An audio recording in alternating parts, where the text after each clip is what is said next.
Hello friends, मैं फरीदा, आप देख रहे समाज की खबरें हिंदी टीवी न्यूज। आइए देखते हैं आज की बड़ी खबरें। तुम्हाला बघायला वेळ नाही। मणिपूर मधल्या महिलांची धिंड काढल्यानंतर ना गृहमंत्री तिकडे जात, ना प्रधानमंत्री तिकडे जात, आणि आता काल परवाकडे घडलेली घटना आहे ती कर्नाटकमध्ये बघितलं का तुम्ही व्हिडिओ? तो काय नाव? रेवण्णा, प्रज्वल रेवण्णा। मोदींनी जाहीर सभेत सांगितलं या रेवण्णाला मत म्हणजे मला मत। मग त्यांनी केलेले गुन्हे हे तुमच्या माथी मारायचे की नाही मारायचे? मारले पाहिजेत ना। पण तो रेवण्णा आज फरार झालेला आहे। म्हणजे इकडे साध्या साध्या शिवसैनिकांच्या घरी, काँग्रेस कार्यकर्त्याच्या घरी, राष्ट्रवादीच्या कार्यकर्त्याच्या घरी तुम्ही रात्री अपरात्री पोलीस पाठवता। अजूनही दमदाटी सुरू आहे। एक तर भाजपात आहे, मिंद्याकडे जा नाही तर तुरुंगात जा। अरे 4 जून पर्यंत थांबा जरा। 5 जून जेव्हा उजाडेल तेव्हा आमचं सरकार तिकडे दिल्लीत आलेलं असेल। मग तुम्ही कोणत्याही बिळात लपा, अगदी सुरतच्या बिळामध्ये जरी लपलात तर ती बिळं खडून काढून तुमच्या शेपट्यात धरून तुम्हाला आम्ही उलट लटकवल्याशिवाय राहणार नाही।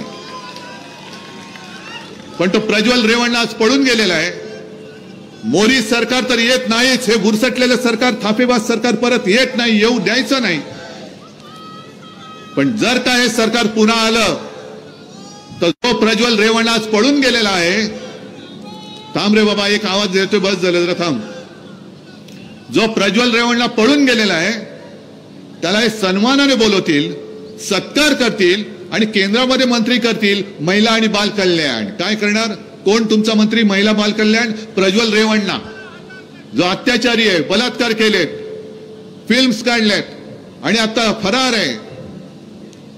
आपलं सरकार आल्यानंतर हा प्रज्वल रेवण्णा कुठे जरी असला तरी खेचत आणून मोदीजी तुमच्या गळ्यामध्ये त्याची जबाबदारी आम्ही बांधल्याशिवाय राहणार नाही। कारण तुम्ही त्याला मत म्हणजे तुम्हाला मताचं सांगितलेलं आहात। अजून त्याच्याबद्दल काय बोलत नाही आहात, शेतकऱ्याबद्दल काय बोलत नाहीत, रोजगाराचा पत्ता नाहीये। पण एक वचन मी तुम्हाला देतोय, आपलं इंडिया आघाडीचं सरकार येणार म्हणजे येणारच। आणि नाना, तुम्ही काँग्रेसच्या म्हणजे आपल्या सगळ्यात मोठ्या पार्टनरचे इथले प्रदेशाध्यक्ष आहात। तुमच्या समोर मी जनतेला वचन देतोय, आपलं इंडिया आघाडीचं सरकार दिल्लीत आल्यानंतर आपण आपल्या महाराष्ट्राचं यांनी लुटलेलं वैभव हे पुन्हा महाराष्ट्रात आणल्याशिवाय राहायचं नाही। अरे छत्रपती शिवाजी महाराजांनी इंग्रजांची सुरत लुटली होती आणि 2 सुरतवाले माझ्या छत्रपतींचं महाराष्ट्र लुटतात। त्यांना काय वाटतं की महाराष्ट्रामध्ये कोणी आता मर्द राहिलेले नाहीत? सगळे काय मोदी भक्त झालेत, अंध भक्त झालेत? हा महाराष्ट्र जागा आहे आणि महाराष्ट्राच्या मातीमधला पराक्रम आज सुद्धा शिल्लक आहे। मोदीजी, या महाराष्ट्राची जी संस्कृती आहे आम्ही प्रेमाने जरूर आलिंगन देऊ, पण कोणी जर का आमच्या पाठीत वार केला तर मात्र महाराष्ट्र वाघ नख काढल्याशिवाय राहत नाही। हा या मातीचा गुण आहे। आणि म्हणून जास्त मोठं भाषण मी काय करणार नाही। पण तुम्ही सगळ्यांनी ठरवलंय की नाही ठरवलंय? ठरवलंय की नाही? अरे जोरात तरी बोला, काय ठरवलंय? काय ठरवलंय? या वेळेला कोणाला निवडून देणार?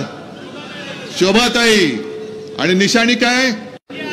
बरोबर आहे, हा पंजा आता असा मजबूत या भ्रष्ट आणि फेकाड्या सरकारला एक अशी थापड मारली पाहिजे की समोर त्यांचा जो उमेदवार आहे त्याचं डिपॉझिट जप्त झालं पाहिजे आणि ती जप्त करण्याची ताकद ही तुमच्यामध्ये आहे।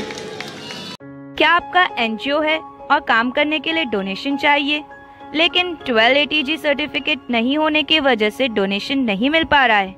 तो आप RTI SKK एजेंसी से संपर्क करें। RTI SKK एजेंसी से संपर्क करके 1280G सर्टिफिकेट बनवा सकते हैं।